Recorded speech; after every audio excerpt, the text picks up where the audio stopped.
제7장. 너희가 쓴 문제에 대하여 말하면 남자가 여자를 가까이 아니함이 좋으나 음행을 피하기 위하여 남자마다 자기 아내를 두고 여자마다 자기 남편을 두라. 남편은 그 아내에 대한 의무를 다하고 아내도 그 남편에게 그렇게 할지라.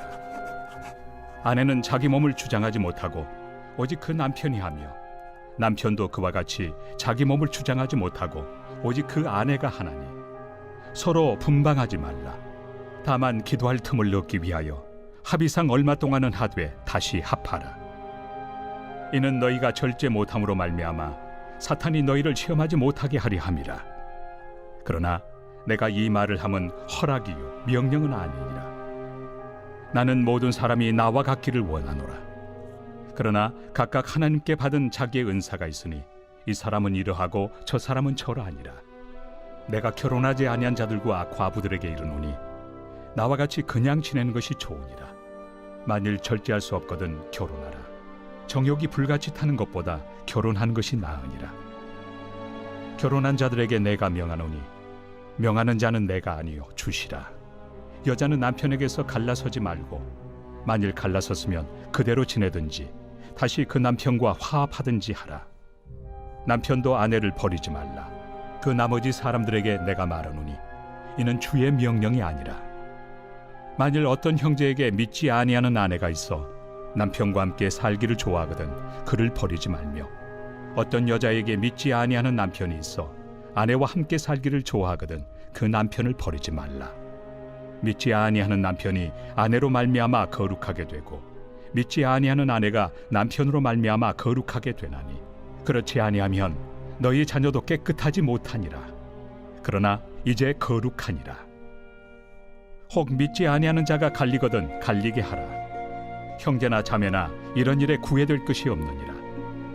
그러나 하나님은 화평 중에서 너희를 부르셨느니라. 아내 된 자여 내가 남편을 구원할는지 어찌 알 수 있으며 남편 된 자여 내가 내 아내를 구원할는지 어찌 알 수 있으리요. 오직 주께서 각 사람에게 나누어 주신 대로 하나님이 각 사람을 부르신 그대로 행하라. 내가 모든 교회에서 이와 같이 명하노라. 할례자로서 부르심을 받은 자가 있느냐 무할례자가 되지 말며, 무할례자로 부르심을 받은 자가 있느냐 할례를 받지 말라.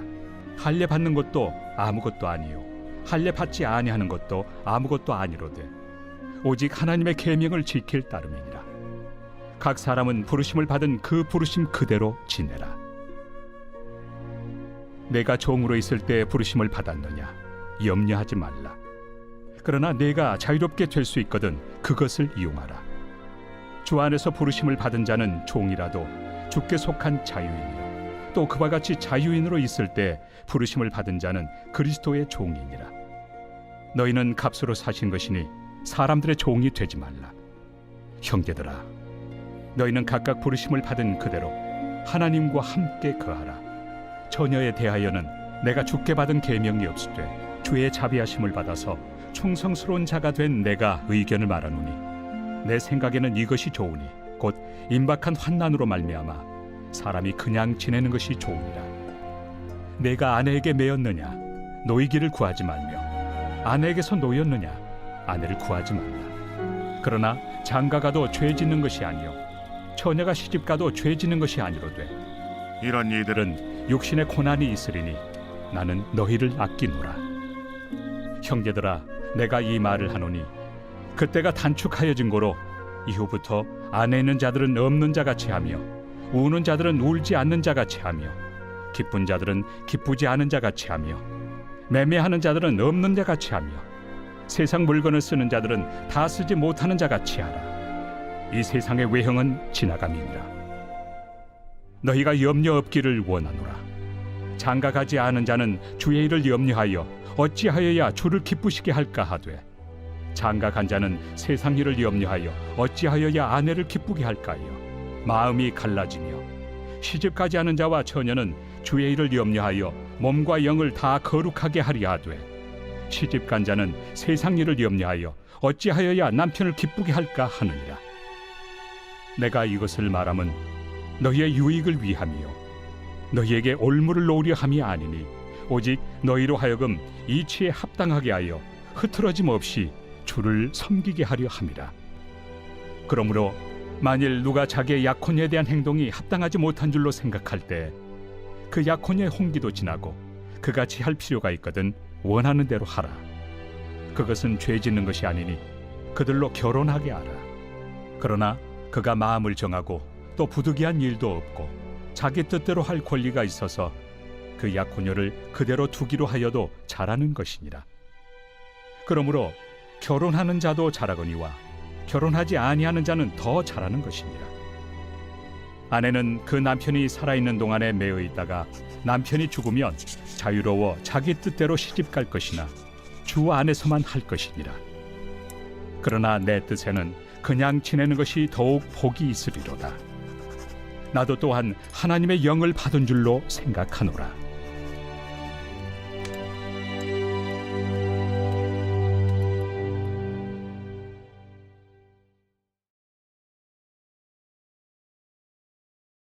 샬롬. 고린도전서 7장 말씀을 오늘 함께 나누고자 합니다. 고린도서 7장 1절에 너희가 쓴 문제에 대하여라고 말하고 있지요. 그 당시 고린도 교회는 큰 문제를 가지고 있었는데 특별히 이 부분에 관하여서 자세히 바울에게 상황을 설명하고 도움을 요청한 것 같습니다. 결혼 생활에 대해서, 또 믿지 않는 남편과 아내를 두었을 때의 결혼 생활에 대해서, 종과 자유자의 문제에 대해서 여러 가지로 바울에게 썼습니다. 특별히 5장, 6장, 7장은 음행이나 또 성적인 문제, 결혼에 관해서 실제적인 가르침이 있기에 오늘날의 저희들에게도 아주 중요한 지침들과 가르침들을 주는 말씀이라고 할 수 있겠습니다. 특별히 고린도 교인에서 일반적인 그 당시 헬라의 이중적인 세계관, 이원론적인 세계관으로 인하여서 두 가지 파가 나누게 되었습니다. 하나는 영혼이 구원을 받았으니 우리의 육체는 마음껏 해도 된다. 또 그 당시에 구원을 받은 교회로 들어온 공동체 사람들도 성도들도 그 삶이 그 당시 어떤 절기나 아프로디테 신전에서의 축제나 이럴 때 물란한 생활들을 하는 것이 익숙한 상황에서 또 성도가 된 사람들도 있었습니다. 그런 자들 가운데 우리는 구원을 얻었다. 그러니 우리 육체는 마음껏 해도 된다.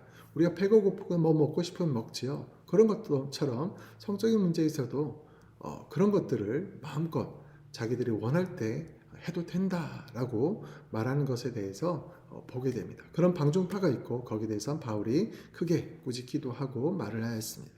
그런데 또 반대로 너무 금욕적으로 우리 육체의 욕구와 또 여러 가지 정욕이나 이런 부분들에 대해서 다 안 좋게 여기고 하나님이 결혼이라는 제도 안에서 주신 아름다운 것들도 그런 것들도 부정하는 모습들이 있었습니다. 그래서 그런 문제에 대해서 바울이 오늘 썼지요.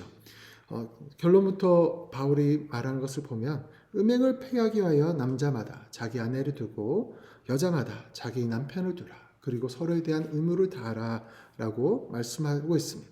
그런데 오늘날의 것과는 좀 다른 기준이 있습니다.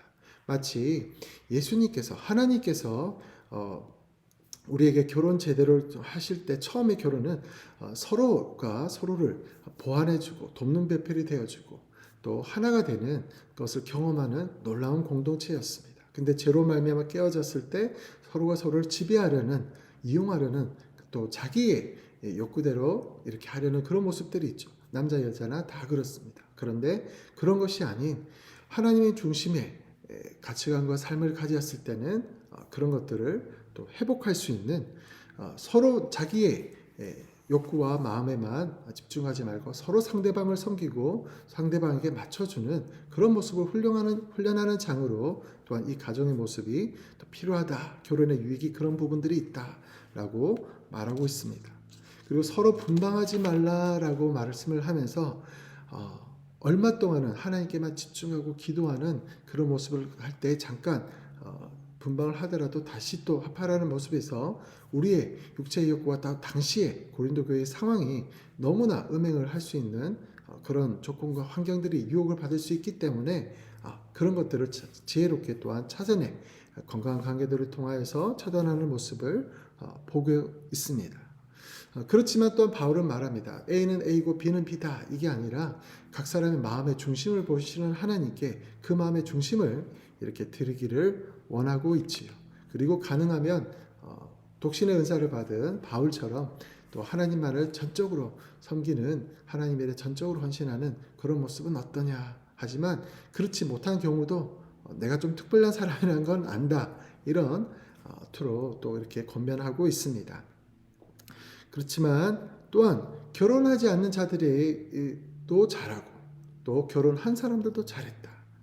어느 것이든 다 주를 위해라, 그 중심을 주님께 두고 하면 다 도움이 된다라고 말합니다. 특별히 결혼 생활에서 서로의 성화를 위해서도 참 필요하고 좋은 것 같습니다. 사도 마틴 루터가 종교개혁의 그 너무나 큰 무거운 짐들을 안고 끙끙 앓고 고민하고 있을 때 어느 날 하루는 회의를 마치고 집으로 돌아왔는데 다 죽어가는 표정으로 들어오니까 아내가 곡을 하고 있더랍니다. 통곡을 하고 장례식처럼 장례식 준비를 하고 있더랍니다. 그래서 아니 누가 죽었어? 뭐가 죽었는데 이렇게 장례식처럼 분위기가 이래? 왜 이래? 이랬더니 아내가 하는 말이 하나님이 죽었어요. 하나님이 돌아가셨어요. 이러는 거예요. 마틴은 하나님 왜 죽었어? 하나님 어떻게 돌아가셔? 말도 안 되는 소리 하면서 이렇게 말하니까 그러자 아내가 그랬단 말이죠. 당신이 지금 그렇게 죽을 상을 가지고 당신이 참 그렇게 마치 하나님이 돌아가신 것처럼 도와주지 않는 것처럼 어떠한 도움도 할 수 없는 것처럼 그런 모습과 상황이 있으니까 하나님 돌아가신 게 아닙니까? 라고 말했을 때 마틴 루터가 아하 하고 깊이 깨닫게 다시 한번 하나님을 의지하며 기도하며 그 어려움과 환경들을 마음들을 하나님 앞에 쏟아내며 나아갔다고 하죠. 이렇게 또 겉의 사람들은 잘 모르는 우리를 속 내용 마음까지 잘 모르는 관계일 수도 있지만은 또 우리의 속마음을 다 아는 사람들을 통하여서 남편과 아내를 통하여서 이렇게 우리가 하나님 앞에 바르게 나아갈 수 있는 귀한 계기가 되기도 합니다. 그런데 또 하나가 문제가 있습니다. 여기 처음에는 둘 다 믿지 않았어요. 근데 한 사람이 믿음을 가지기 시작했습니다. 그랬더니 믿지 않는 남편이, 믿지 않는 아내가 너무 나하고 달라, 너무 생각과 가치관이 달라 하면서 부담스러워지는 거예요. 이 사람이 가지고 있는 거룩하지 못한 세상적인 생각과 기준이 나한테 옮을까 봐 두려워하는 거예요. 그런데 이것을 기억하면 좋겠습니다. 문둥병자가 있습니다. 공동체에서 격리되었습니다. 왜 그럴까요? 그 사람이 가진 병균이나 그런 것들이 공동체에 옮을까 퍼질까 봐 격리시킨 거죠. 또 유출병을 가진 여인이 있었습니다. 왜 사람들과 접촉하면 안 됐을까요? 그 사람이 가진 그 당시 의학 수준에서는 혹시 이것도 점령되고 다른 옮을까, 또 피가 흐르니까 정결하지 못한 것이니까 피를 만진 자들은 부정하다 해서 또 예배드리지 못하니까 이런 부분 때문에 격리되거나 만지지 말아야 됐습니다. 부정하다 말해야 됐습니다. 그러나 예수님께서는 예수님이 문둥병자를 만지니 그 거룩이, 그 능력이 그 문둥병자에 가서 예수님이 그 부정한 것에 영향을 받은 것이 아니라 거룩한 것이 부정한 것을 밀어내는 것을, 그 사람에 있는 것을 봅니다. 유출병 여인도 깨끗이 나음을 받았죠. 이렇게 믿는 그리스도인들을 통해서, 믿는 남편, 부인을 통하여서, 아내를 통하여서 그 사람이 거룩해질 수 있다. 구원받을 수 있다. 만약에 이 세상에 나 혼자만 있다면은 예수님이 나를 위해서, 나 같은 사람을 위해서 십자가를 지러 오셨을까요? 주님은 그렇다고 말씀을 하시죠. 그렇다면 내가 지금 마음에 들어하지 않는 남편과 아내를 위해서도 주님이 이 땅에 오셨다면 그 사랑과 그 마음을 저희가 같이 우리의 삶을 통해서, 마음을 통해서 전달할 수는 있지는 않을까요? 분명히 영적인 사람은 영적인 것이기 때문에 그 사람의 영적인, 상대방의, 내가 가까이 하는 사람의 영적인 변화를 잘 캐치하고 느낍니다. 습관에 따라 똑같이 대할 수도 있고 더 그 영적인 변화를 내 속에 있는 악한 영향으로 말미암아 더 이렇게 방해를 하고 공격을 할 수도 있고 쏘아붙이는 말을 할 수도 있고, 하지만은 분명히 그 살아있는 성령의 역사하심으로 말미암아 영향을 주게 되어 있습니다. 오늘도 혹시 이 말씀을 잠깐 같이 보시는 믿지 않는 남편과 아내 때문에, 또 믿음이 연약한 남편과 아내 때문에 고민하고 기도하는 중이신 가정들을 주의 이름으로 축복합니다. 하나님께서 새 힘과 새 능력, 또 그런 아내와 남편 때문에 기도하는 이들에게 더 큰 은혜를 주시는 하나님의 역사와 사랑을 더 깊이 체험하는 그런 은혜에 있으시길 주의 이름으로 축원합니다. 그리고 종이 된 사람들도 말합니다. 너희는 종이지만 너희가 평생 종이 아니라 자유자처럼 살아라. 너희 안에 진짜 죄의 종으로 어찌할 수 없는 묶여서 평생을 벗어날 수 없는 그런 모습에서 하나님께서 그 죄의 사슬을 끊어주시고 파헤쳐 주시고 너에게 소유권을 주당 모든 것에 값을 지불하면서 이 사람의 값은 다 여기 있다 하면서 십자가에 예수 그리스도의 생명을 우리를 위해서 주셨으니 값으로 생명을 주고 우리를 사셨으니 온전한 자유라 누려라. 그렇지만 또 하나 너희가 자유자라고 생각하고 나는 종이 아니었는데 나는 내 마음대로 할 수 있는 능력과 권리가 있는데 라고 하는 사람들은 그리스도의 종이 되어라. 내 마음과 내 뜻에 원하는 대로 하지 말고 종이 주인의 말에만 따르는 것처럼 하나님의 종이 되어서 하나님의 말씀에 순종하는 것을 내 것을 내 주장보다 하나님의 것을 먼저 어떻게 말씀하시고 지시하시는지를 한번 더 귀를 기울이고 나아가는 그런 삶을 연습해보라 라고 말하고 있습니다. 그리고 아직 결혼하지 않은 자들에게도 결혼하는 것도 결혼하지 않는 것도 다 중심이 주를 위해서예요. 내 몸이 편하자고 나 남편 아내 싫어 그 다음에 또 자녀들 키우기 싫어 이런 나의 기준이 아니라 내가 결혼하는 것도 결혼하지 않고 지금 주의 일을 열심히 것도 하나님을 사랑하는데 하나님 말을 온전히 생각하는데 하나님의 일을 온전히 온 마음을 다해서 하는데 그게 기준이라면 결혼하지 않아도 또 결혼해도 종이어도 자유자여도 다 오케이. 언제든 그 마음의 중심을 하나님께 두고 사십시오라고 바울은 말하고 있습니다. 또 임박한 주의 재림과 또 환난 때문에 혹시나 마음이 분산될까 봐 다 기준이 내 몸이 잠깐 아프고 괴롭고 귀찮다 이게 아니라 주님께 중심을 둘 수 있느냐 아니냐 이게 기준이고 그 마음이 나누냐 나누지 않느냐에 대한 중심입니다. 사랑하는 성도님들 우리는 어떻습니까? 이 세상의 가치관처럼 결혼 생활이나 다른 모든 곳에서 이 세상에 나를 중심으로 한 편리의 결혼 생활에 대해서도 자녀에 대해서도 이렇게 말하거나 생각하지 않습니까? 그러나 오늘 문제가 많은 교회였지만은 여러 가지 어려운 상황이었지만 그러나 사도 바울은 그 중심이 주님께 사랑하며 섬기며 나아가고 있느냐를 묻습니다. 저희들도 이 말씀을 가슴에 새기고 우리의 결혼 생활은 그리고 우리의 기도는 우리의 삶은 어디 쪽을 향하고 있는지 볼 수 있기를 바랍니다. 혹시 아직 결혼하지 않은 젊은이들이 있다면 결혼해서 기도하는 사람이 있다면 하나님을 사랑하고 섬길 수 있는 마음으로 하나님을 향해서 온전히 섬기며 나아갈 때 같이 옆에서 주님을 향해서 뛰어가고 있었는데 하나님께서 이렇게 같이 뛰어가다 서로 딱 봤을 때 하고 만나게 되는 그런 축복도 있기를 바랍니다. 우리 자녀들이 그런 은혜도 있기를 바랍니다. 사랑하는 성도님들, 우리 결혼 생활을 위해서 가정을 위해서 주의 마음을 가지고 주님을 중심으로 삼으며 다시 한번 돌아볼 수 있는 은혜 있기를 원합니다. 주의 보호하심이 있기를 원합니다. 우리 각 가정을 위해서 기도할 때 하나님의 놀라우신 보호하심과 능력이 그리고 바른 가치관들이 저희 가정에 세워지는 시간 될 수 있길 주님으로 축원합니다. 축복합니다.